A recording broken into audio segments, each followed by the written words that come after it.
Okay, today on the show, we have Pam Marcus with the Pam Marcus team of Compass in New York City. Let me tell you more about Pam.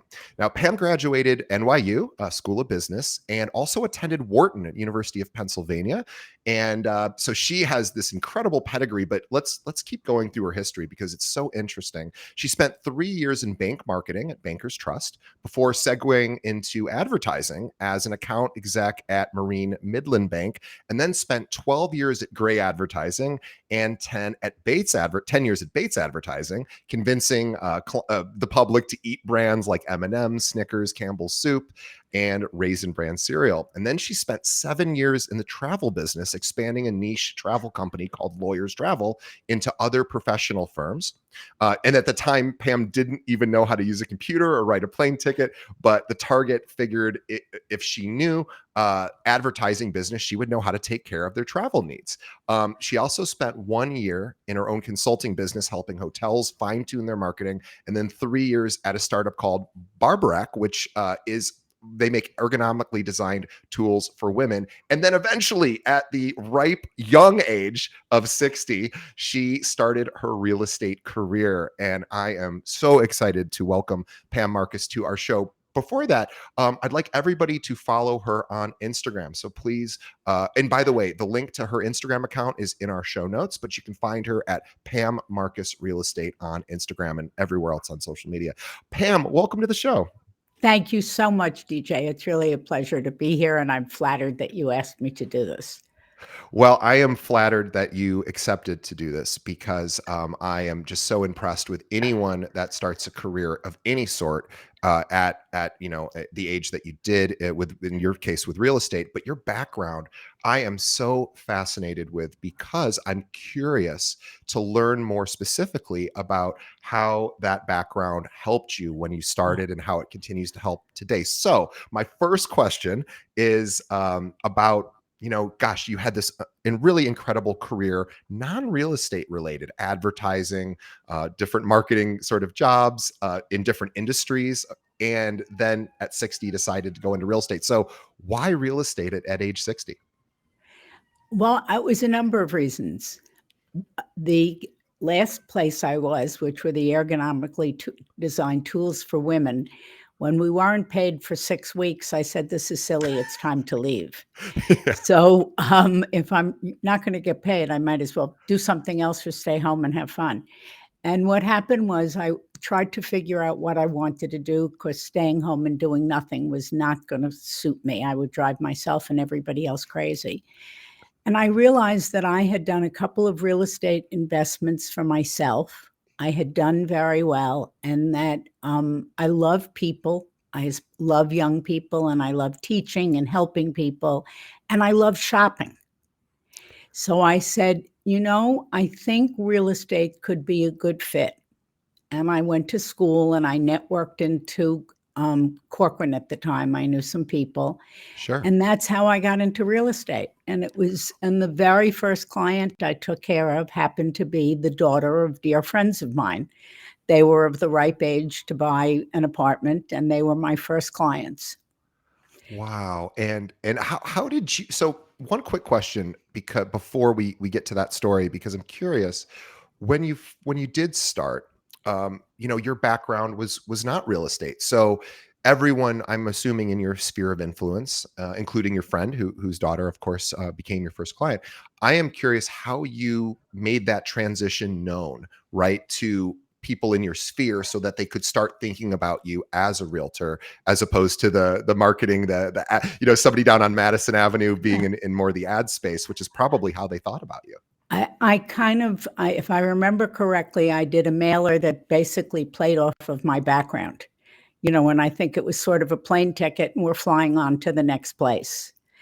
And I was a Manhattanite. I knew all these people. And I guess one tip I would always say is people remember if they like you. They don't Yes. always remember why.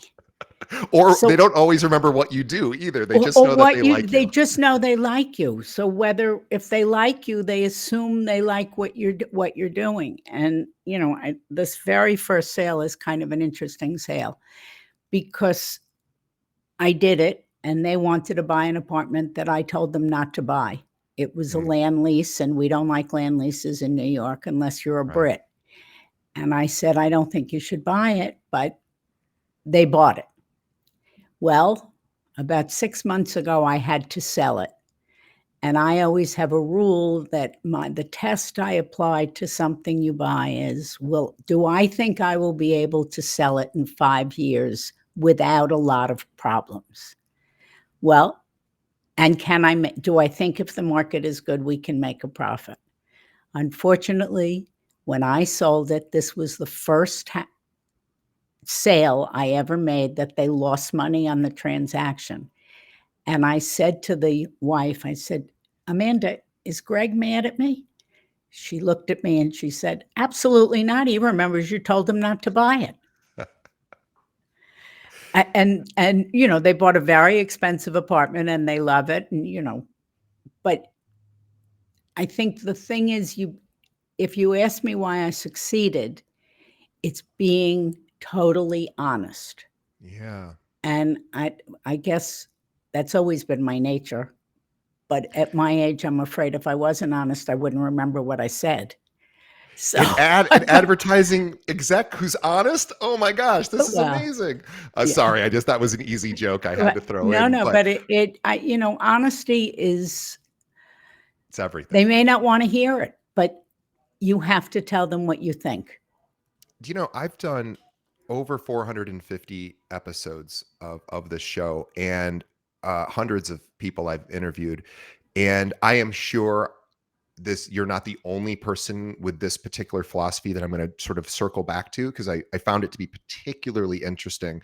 But it's the first time someone's verbalized it on our show. So I want to just make a point to step on it a little bit to make sure that it's not lost in all the other wonderful things you said. But you said two things that were really interesting. One was about when you're always going to tell somebody the truth with the idea of, in 5 years, would I be able to resell this property for you and actually have it be, hassle free and ideally a profit? And that to me is fascinating, and it's a great credo. And then of course, having to then deal with people who don't necessarily take that advice and having to possibly disappoint them, even though you told them not to. But that honesty factor really goes a long way. It reminds me of, and it's happened just a few times in my life, when I'm thinking of buying or buying a product or a service, and the sales rep would come back and say, you know what, you don't want this. It's not going to work for you. And I love that kind of honesty, and I'm always appreciative of it. And it is pretty rare, unfortunately. Yeah. And I think I know where, if I was giving advice, it has to come from. Even if you need that commission check to pay the rent, don't act like you do. If Yeah. you have to take money out of a savings account and put it in your checking account so you know there's a balance, it's when you lose sight and you're desperate for the money that you will say Yeah. anything. And and I think where that came from me is, early on in my career, I was married and my husband was doing fine. So I didn't need the money. Yeah. And when life changed and I really did need the money, it was so ingrained in me that I've never acted that way. And I think that's what people relate to. And in the end, Yeah. they're more loyal to you and they stay with you and they recommend you. Yeah, absolutely. And the other thing too about being desperate and then acting desperate is that oftentimes comes with less rational decision making, Correct. because because you're feeling the anxiety or the fear of the financial insecurity. Oh my gosh, my checking account's down. I need this commission to survive. And then people start making different decisions than if their bank accounts were full.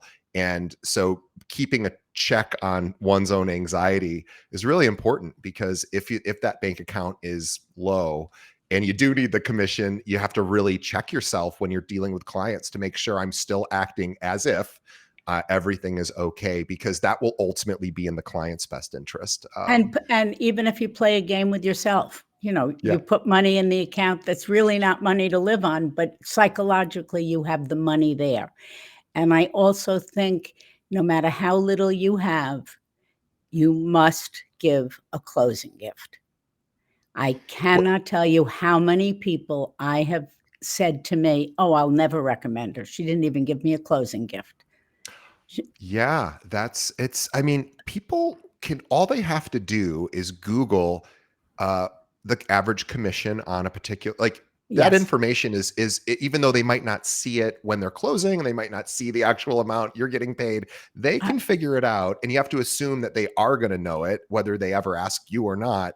And then to think, well, she just made 25 grand and she didn't get me anything. I think you're right. I think that's a really I good practice. and I also don't think it's how much you spend. I think it's Right. more what the thought is, and that you understand who these people are and what they could relate to. For Do example, people my age, I will often give them stationery, engraved stationery with their name and new address. You wouldn't want it if it was the last gift in the world. So what makes sense for who the person is. so you're very intentional and thoughtful about Yes. what that person might like and want, and you Yes. probably know their hobbies and sort of what their interests are, and then can give them an appropriate gift as opposed to just getting the same thing for everybody I, every time. Um, that's really important. I am fascinated by your ad background. And again, I know you haven't just been in advertising, you've done a lot of different things.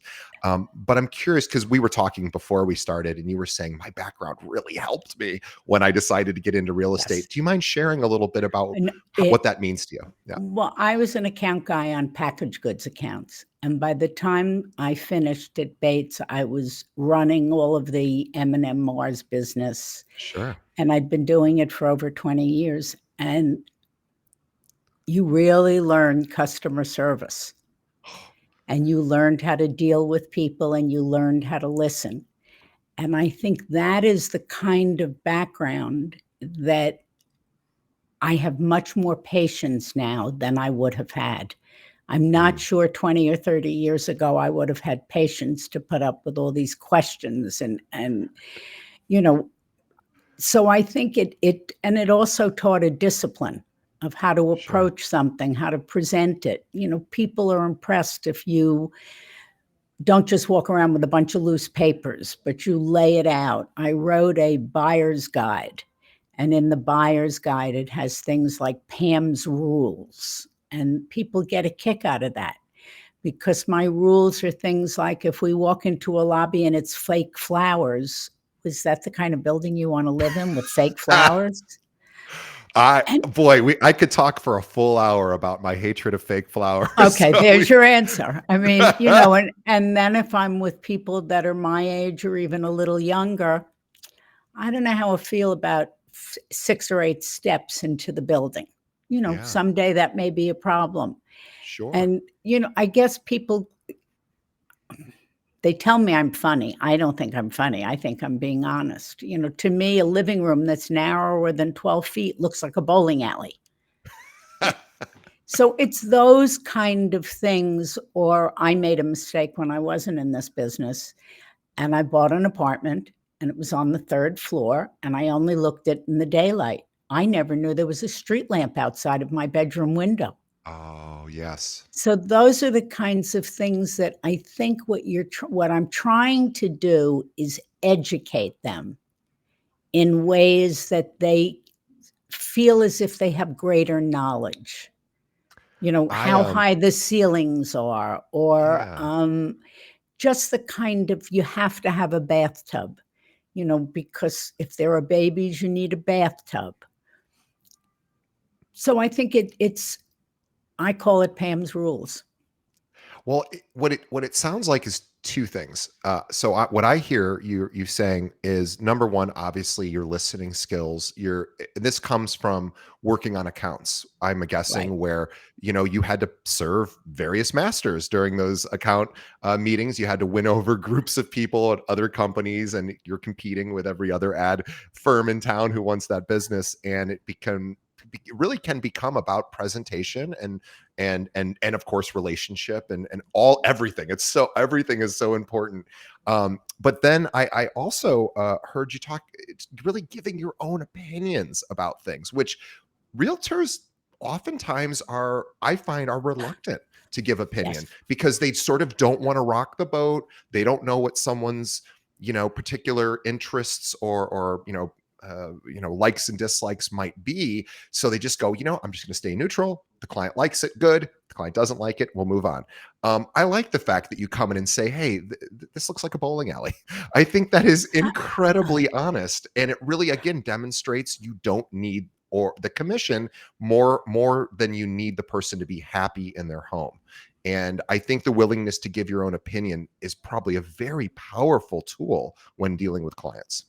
Well, I had an interesting experience the other day. We sold an apartment, and now the woman wants to buy another apartment. And we've been looking and looking, and we walk into an apartment, and she says to me, I really like this. I said, good, now come to the window. And we walked to the window, and the adjacent living room could look right into her bedroom. I said to her, you can't go to the window in a nightgown. Is that what you want? Yeah. And she said, oh, thank you. And then, of course, that evening she had found something she really liked, and she wrote back and she said to me, I want your opinion. Do you really like it? I said, Yeah. you have my opinion. You were in love with the apartment before that, and I'd made you go to the window. She said, oh, yeah, you're right. But they trust you then. You don't just keep saying yes. They don't need, frankly, why do we deserve a commission check if all we do is arrange appointments? Right. Zillow can pretty much do all of that without you, right? Correct. For the If most we part. Now, don't maybe not. if we don't Yeah. if we don't add value, then why bother? Which Yeah. is another one of my sort of pet peeves. I think you need to specialize in a certain area. You can't know all of Manhattan. If you look at my website and you look at what I've sold, yeah, I've sold all over Manhattan and Sure. even a couple in Brooklyn, but there's probably not a building on the Upper East Side that I don't know about. Yeah. So That's I'm gonna, that's that's your domain. that's that and Sutton Place. That's my domain, and I'm happy to help you any place. But I have better value in those places, and that's one of the benefits of a team, because different people have different skill sets in different areas. Now, before we move forward, I always forget to do this until the very end of the show. So I'm going to do it now since you just mentioned your team, because not everyone makes it to the end of the show. It's only taken me 5 years to figure this out, but I figured it out finally. So I want to make a quick note for our listeners and our viewers, which is that if you are a New York City agent and you would like to work on a team like the Pam Marcus team at Compass, and you think you might be a good asset to them, or they might be a good asset for you, I want you to reach out to Pam because her team is looking currently for agents. Pam, two quick questions about that. One, what is your team looking for in an agent? What would be like an ideal recruit for possibly your team? And then what's the best way that they should reach out to you? I only like people who are hungry and want to work hard. It's a little bit to me, when I was divorced and you ask your friends, fix me up. But that only takes you so far. You have to be Right. willing to go find some dates on your own. And it's the Mhm. same thing with me. Don't go on a team because you just want them to feed you business. Yeah. A team Right. will give you some business, but you also need to be building your own network and your own business. So I think you need the sense of initiation. We all do things differently, but we all should have the same core values. And to Yes. me, a team is not just to increase the GCI for a higher split. To me, a team is we think alike. I can let you go and talk to a client, and I know what will come out of your mouth will be similar to what I would say. The the person who's on the team the longest, since we've had a team, has been with me for 6 years. I hear him speak and I think it's my voice at this point most of the Yeah, time. So, coming out of a younger person. So sure. I think you need to. I love to teach. At this point, I love mentoring people, and because when I was in advertising, I mentored a lot of people, and I still do. But you have to be hungry, and you have to be willing to work hard. You have to be willing. I'm a little crazy. I can get, a little testy, but if you're on my team, I love you and would do anything for you Yeah. to Well, see you flourish. I I I think You're my everyone children. yeah. Well, and it's a family, Yes, it's a and to family. some degree. And so if someone does think they may want to join the family and think they could provide value to you and receive a benefit, what's the best way they should reach out to you? Shoot me an email, Do you mind sharing your email? pam.marcus@compass.com. Easy enough. And by the way, we will have a link to Pam's email. So pam.marcus@compass.com. We will have a link to that in our show notes as well. And I'd be I, thrilled. well, and I would be thrilled to hopefully find have one of our listeners be possibly a fit for you. The other thing I want to mention very quickly before moving on to the rest of Pam's story, and I'm so excited to hear more about. I want to talk specifically about the ad background and how you bring the professionalism that you had back then in those client meetings and those, those the types of business winning or possibly losing opportunities into the real estate world. But I'm also I wanted to also mention for anyone out there who is not in the New York area and maybe is a realtor in another part of the country or even in another country, if you have clients that may be relocating, moving to New York City, maybe people in the financial world, or just for whatever reason moving maybe they're having a second home or they're moving entirely over into the East Coast. Pam would love the opportunity to connect with you too, and be a resource for you if you have clients moving into that area. So reach out to her as well. She would be honored to talk about your client. So Pam, question about uh, going into appointments with real estate clients, maybe for the first time. And let's assume this isn't necessarily a referral, even though I know probably all your businesses or most of your business is probably referral. But let's say it's somebody who doesn't know, like, and trust you yet. I imagine the idea of walking in. Well, I don't know. You know what? I'm going to ask you because I don't want to make any assumptions. Would you walk in? You sort of talked about this earlier, but I just want to drill down. Would you walk in to, let's just say, a listing presentation, and let's say that that this client may be interviewing one or two other realtors, which I guess happens, of course. Would you come in with a presentation? Would you come in with a blank pad of paper? Would you do it a different way? Curious to hear your thoughts on Okay. what works best for you. First of all, I wouldn't do it alone. And I learned this from advertising. People are going to like somebody better than they like someone else. And there's a woman on my team who's a little younger than I am, but a mature woman. We have been on 2 or 3 pitches together. We have never won the pitch. You always take someone else with you. What I find, boy, girl, young, old, different personality. I partner very often on deals with someone at another agency. We're very different. And that's it. It's not about the ego. If a lead comes in or a request comes in, I would never do it on, okay, you're next man up. Not everybody's not equal. You need Yeah. to understand the situation and bring who you think makes sense for that situation. And 2 peas in a pod, you don't need to. That makes a lot of sense. Sorry, we have a fire truck going by. Okay, hopefully that wasn't too loud. That was loud. Sorry, but yes, I that's very interesting. I've yet to hear anyone mention specifically. There are lots of teams that do those together, but I've yet to hear anybody say we do this as a group.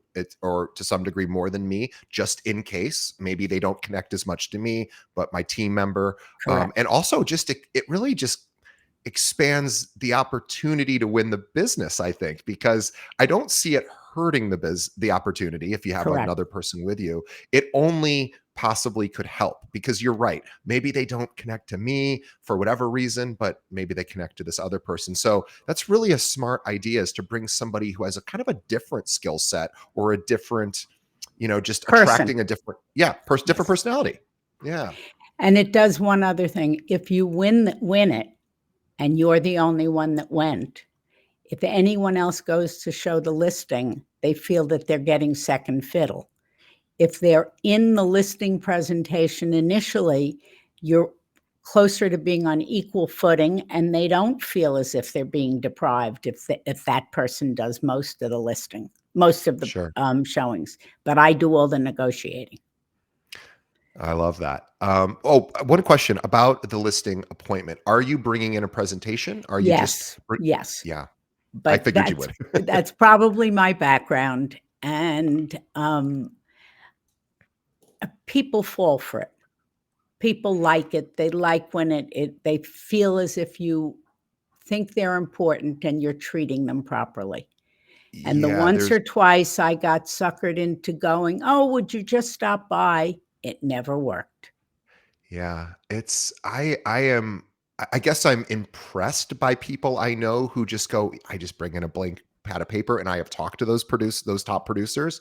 I would say that's the exception rather than the rule, because every top producer, they almost laugh when I ask them, like, of course I bring in a presentation. I respect this person and their time, Correct. maybe if it's your best friend, you might not need that, but if it's somebody who doesn't, isn't in your close sphere, you have to win the business. You know that from the ad game. And Even if you don't win it, even if you don't have to, you're treating them with respect. yeah, I got an interesting call, to divert a minute, sure. last week from someone, and she said to me, "Okay, I'd like to sell my apartment on Park Avenue." I said, "Okay." I said, "You know so many brokers. Why are you calling me? You met me once, or well, it turned out that I played canasta with her in Florida twice. Okay, canasta." And I said to her, "I'm flattered. Why are you calling me?" She says, "Well, I figure if you're a good canasta player, you're a good broker." And I am going down to see her next week. And I said, "Well, she already gave it to me. I'm bring Yet I'm putting a presentation together. I I don't love think you assume, Yeah. so you treat it as if it's a new business pitch." So even when it's your canasta teammate, you're going to Yes, say, you're probably more likely to win the business, and I'm still going to treat you as if you don't know yes, me at all. yes, And because there's really no downside, right? The only correct, downside is maybe you don't win the business, but it's not because you didn't show up prepared. It might just be, correct. their son might be a realtor in New York and they Well, end up doing that instead. Who knows? But it's not because I wasn't prepared. And that, obviously in the ad space, I don't know if it's still so much that way, but certainly it was in the past, and it probably is exactly that way still. So you and come when you prepared. do that, yeah, but DJ, when you do that presentation, I think the strongest piece in our pitch package is what percent have we gotten relative to asking price on the last 10 sales. Ah, So you're yes. fairly comfortable that we're not coming in giving you a pie in the sky number to win the listing. We're Which some showing agents will you, do that. Yeah. yes, we're showing you what we priced it at and what we sold it for. And we keep it up to date on the last 10 listings. I, that's just, I'm only pausing because I love that. And it really is, here's my most recent track record. Right, And here's why it's important. It's in your case, it sounds like this is the important metric, because it is, yes, I have all this history, and I have kind of a neat story, and, my team's really cool, and we're great. And let me just show you what we actually do.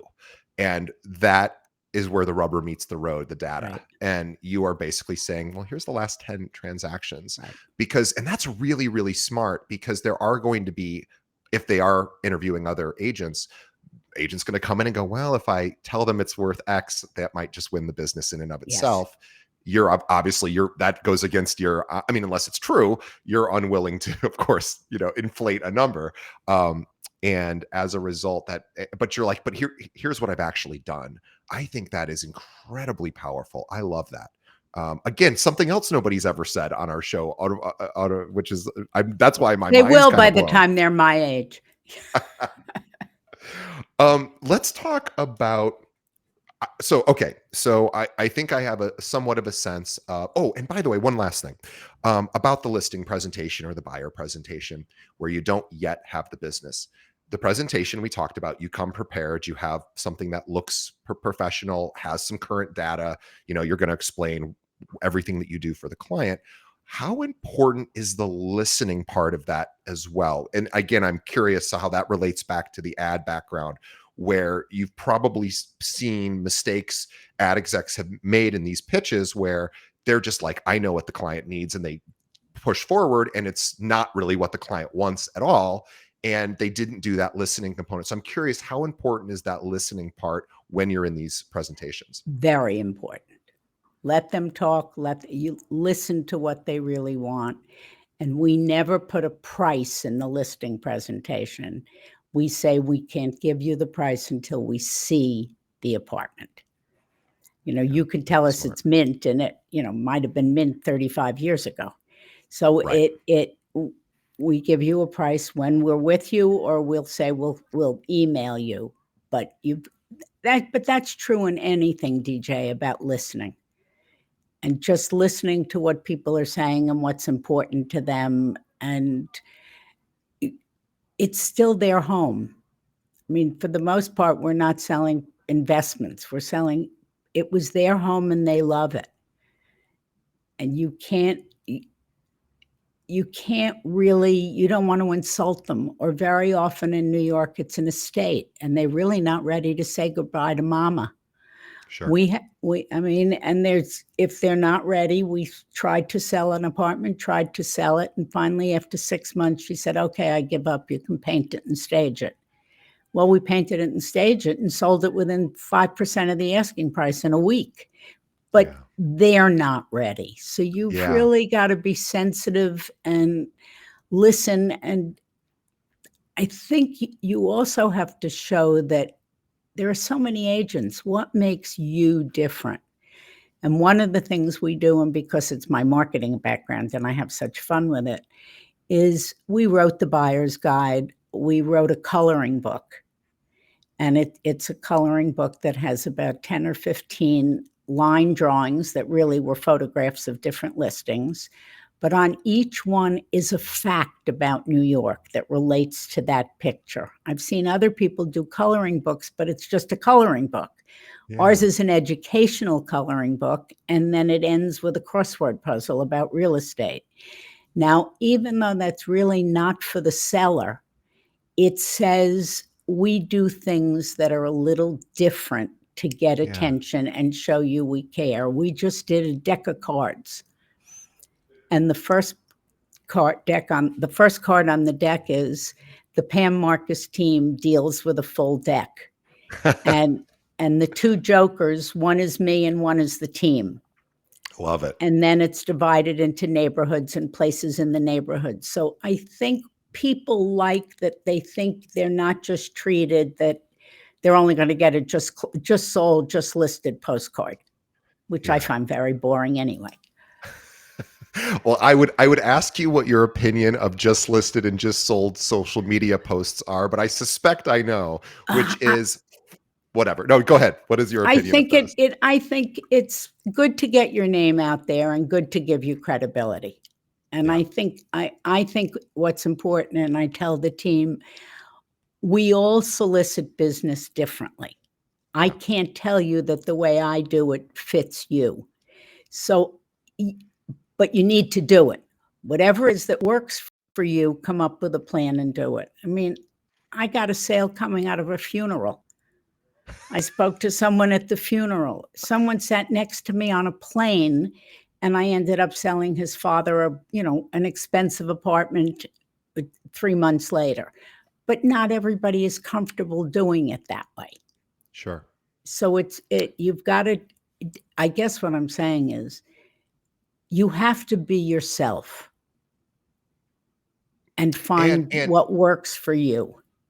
and that takes courage. I think it takes courage to give your opinion about something that it would be maybe easier in some ways to close a sale without giving your opinion. Like you were saying, the woman with, the person looking right into her living room, it would be easy for you to say, oh, I better not show her that. And that would go against all of your values. So I would never suggest you would do that, but a lot of agents would.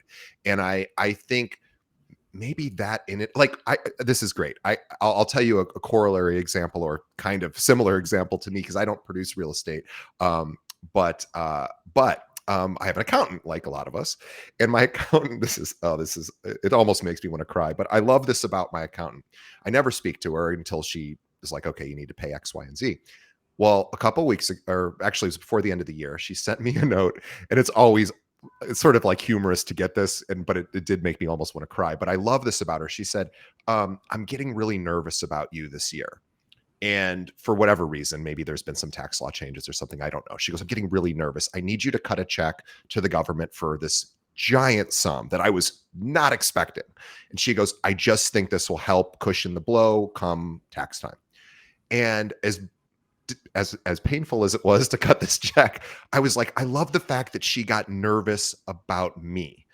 Like, it sounds simple, but I like when my doctors show that they care about me in a way that's more Yes, than, yes. and when my accountant's like, I'm thinking about you and I'm getting a little scared and I want to do this because I want to. And I was like, this is why I love this accountant. And maybe she's the best out there, maybe she's not the best out there, I But she don't know. cares. She cares, and until I get audited, I'm not gonna change, because I know she cares, right or wrong, good or bad. She cares about me, and that to me is the most important thing, because I suspect she'll work harder for me because she cares. Now maybe she's just saying it, I don't know, but it seems like she cares, and as a result, I won't. Every so often I look for another accountant just to make sure that my accountant's doing the right things, but I wouldn't leave unless all of a sudden somebody's like, oh my gosh, she's really doing the wrong stuff for you, because she cares. So I think that is such an underrated or not talked about. You talked about likability earlier. This likability factor is a real thing. And it is, people make decisions based, as we know, but based on who they know, like, and trust. And everyone has an opportunity to, but you have to earn this. I think you have to earn know, like, and trust through your actions. And obviously you're doing this. I have a quick question. Um, so we talked about when you have a client, sort of the professional part of going in with all of your ducks in a row, and really treating them as special as they are. But then the transaction happens, and then maybe there's a 7-year window where they're, maybe longer or shorter, where they're not transacting in real estate. And they might, of course, refer business, but they themselves aren't needing your services necessarily. What are you doing in between that time to make sure that they don't forget about you? I don't think they could forget about you, but just in the off chance that Well, you don't want them to, what are you doing? well, I told you I like shopping. And somehow I started about 15 years ago. I give clients gifts at holiday time. It's one gift goes to everybody, but it's always something related to the house. And it's young, old, boy, girl, never has the brand on it, never has my name on it. Oh, Nothing, it is a personal gift. And I have now gone into homes when they go to sell and see 7 or 8 of them all over the place. So yes. we do holiday gifts. During COVID, we did a couple of gifts. We said, you're washing your hands so much, we sent some fancy soap. Sure. A month or so later, we sent chocolate and said, you need a little sweetness. Yeah. If someone refers someone to me and that person buys something, I send a referral gift, knowing who you are and what you would like. I do send the quarterly reports to the whole Sure. CRM database, but I think And the team sort of says that I don't really follow the CRM database. I just kind of go, gee, I haven't spoken to so-and-so in a while. And I'll give them a call and say, let's have lunch or breakfast or meet for a drink. And how are you?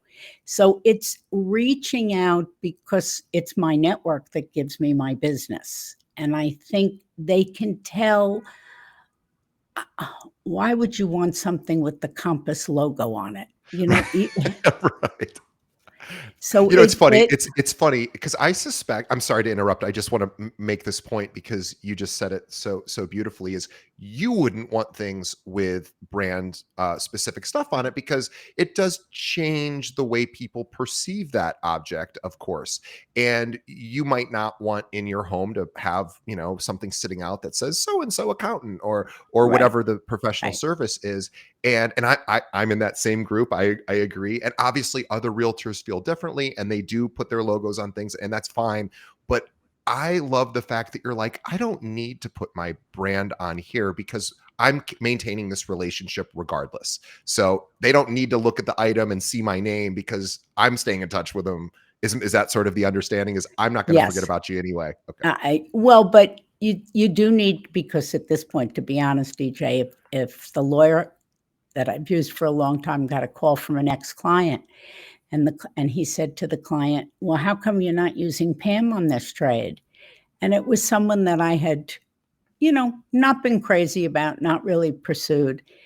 And she said, oh, I thought she was retired or passed away because I haven't heard from her in a while. Oh, So it's important to keep in touch with who you want to keep in touch with,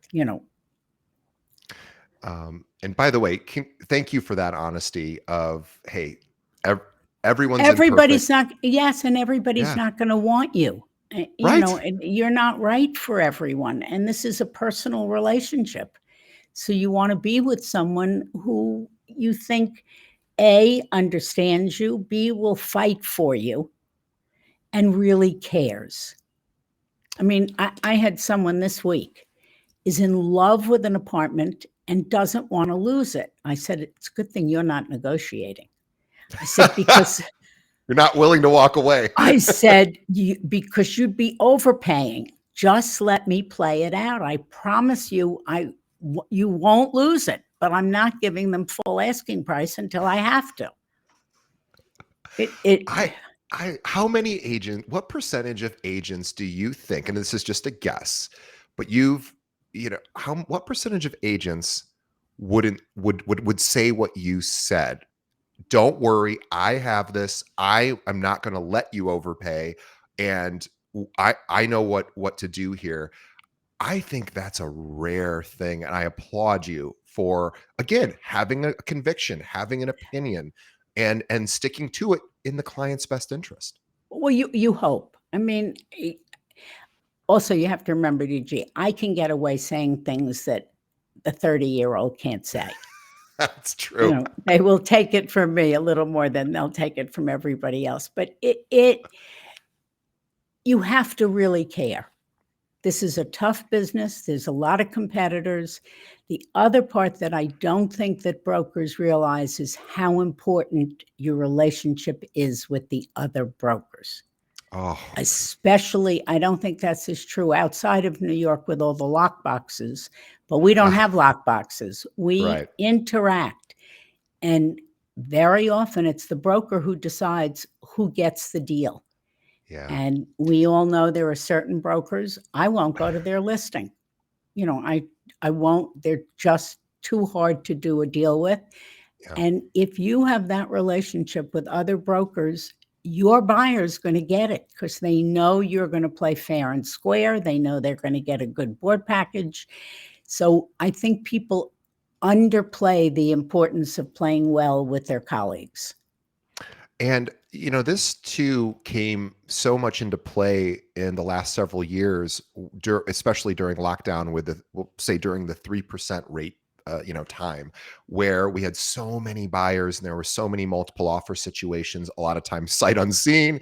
And there is something to be said that highest and best offer might not win the deal Right. because maybe they go, oh, I don't know who this agent is, or they don't have a good track record, or I don't like them personally. And then they see a friendly name. Oh, I know Pam. She's Right. great. She's going to get this thing done. She's a real pro.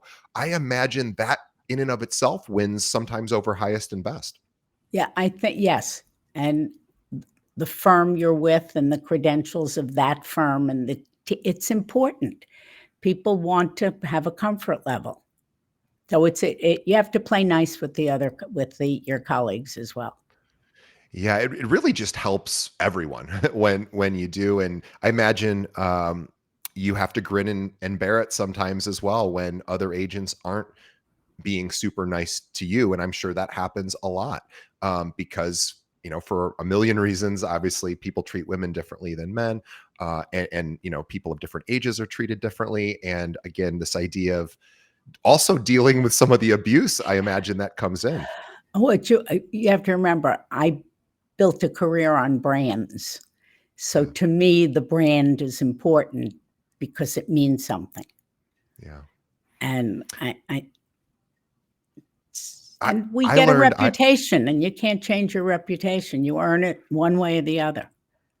I used to do marketing for a million years ago, right out of college with Anheuser-Busch in St. Mm, Louis. And this was back when Budweiser was known as the king of beers, even I think today, but it was really the number one. That and Bud Light were the two biggest beers sold in the country. And I always, before working for them, I thought, oh, those are kind of lower tier beers. They're fine, but they're not like good quality. Well, when I started working there, I learned that the quality control is so impressive at some of these brands, including Anheuser-Busch, that they're at a different price point than higher end product, but their product is perfectly done. And there was a certain level of perfection that I was not used to in my normal life. And I was like, oh, this is why they're at the time, this is why they're number one. right, Everything is professionally perfected. and right. and you're coming from that same world of, yep, we get it, whether it's M&Ms or something that's considered a different price point for a snack. M&M people, to them, their product is incredibly important to them, and of course their professionalism for anyone that wants to interact with it, like you on the ad side. You treat it as it's the most important thing, just like you do with your clients today. um, I'm gonna just curious for one last question, and then we'll wrap up. But I think it's a good one, or I hope it's a good one, which is to say, right now, we know 2023 is projected to be a challenging year for agents, low inventory, high rates, although hopefully the rates are starting to come down, thankfully, but still a challenging year, I'd say would be fair. Or at least according to the NAR chief economist who I saw a few weeks ago. So he was even saying it's going to be a tough year. But anyway, I'm curious what you would suggest to maybe a teammate of yours or just an agent who isn't saddled with a lot of clients right now. Maybe they're like, I don't know really what to do. I'd love to drum up some more business. Just curious, what would you do if you were maybe finding, oh gosh, I don't really have a lot of clients right now? What might you do to sort of seek out additional business, or what would you recommend to somebody to do? Focus on where your strengths are. If you have sold in one building a couple of apartments, build on that. Send a couple of mailings, not just sold, just listed, but Yeah, we've done refrigerator magnets for a sure. zip code and listed 10 or 15 places on that little map, but not the supermarket, places you might Right. not know about, so that the Yeah. message is, we know your neighborhood, so we know how to sell your neighborhood. Do some interesting mailings, but don't go. Try something, see if it works, and then expand it. Yeah. Everything is not going to work. See what will work and then expand it where you have more knowledge. I mean, I always found people say to me, well, how'd you pick up so many people at an open house? Well, if you went to that open house prepared and you knew everything that was in your competitive set and you knew the neighborhood and you knew everything about it, they walked out and they said, If I had a broker that represented me, I want to deal with somebody who really knows, and you've demonstrated that you know. Yeah. And that's, I think, the most important advice. It's like, an educated consumer is the best, and that's what you want to be educated, you want to know what you're talking about, and not just be sending out a bunch of BS. And stand up for who you are. Defend your clients, fight for your clients. I would just tell you one. I think about it often. My second client ever was a big sale for me and it was a Fifth Avenue apartment. The lawyers couldn't get together. Everybody was nitpicking over this stupid contract. And I was so green at the time, I didn't know better, but I called a meeting of the buyer and the seller in the apartment without the lawyers. And I stood there and I said, "Do you want to buy? Yes. Do you want to sell? Yes." I said, "Okay, well, we're going to stand here till we hash it out, and then we're going to give it to the lawyers to draw up the contract." Do you know it worked? Brilliant.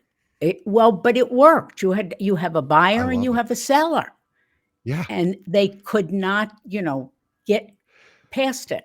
And I called a Sometimes the meeting. attorneys get in the way, for sure. Absolutely. And the truth was, after that, when I got back to the office and eventually it closed, my manager said to me, "Pam, you're going to make it in this business." So I think, you do what you need to do to get the job done professionally and showing you care. I'm always buying baby gifts. I'm like the walking baby gift person, but it's always something. As I said, I like shopping, so it's Yeah. fun. It's Yeah. I just wanted to say one last thing as we wrap up that I meant to interject earlier because you mentioned this, and again, demonstrating care.